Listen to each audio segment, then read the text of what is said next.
At daguan naman natin ang good news natin ngayong araw na ito. Santa Claus ng Dagupan City bumida sa isang paaralan bilang traffic enforcer. Para sa detalye ng ating good news, makakasama natin Idol Tita Ronnie. Hindi nga naman kompleto ang pagdiriwang ng Pasko para sa marami kung wala si Santa Claus. Dahil isa siya sa nagsisilbing simbolo ng kasiyahan at pagbibigayan, lalo na para sa mga bata tuwing Kapaskuhan. Sino ang mag-aakala na nasa Dagupan City lang pala si Santa Claus?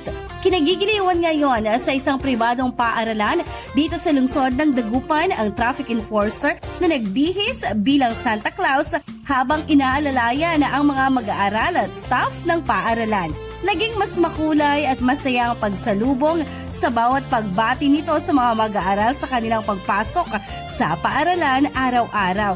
Bukod dito, nagsilbi rin siyang traffic enforcer upang tumulong sa mas maayos na daloy ng mga naghahatid na mga estudyante at mga magulang na kanyang makakasalamuha. Minsan lang sa isang taon ng Pasko, kaya ang simpleng gawain na ito ay sumasalamin sa tunay na diwa ng Pasko, ang pagbibigay ng saya at kabutihan sa kapwa.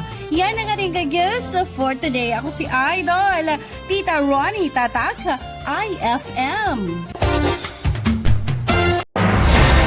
IFM News. IFM News.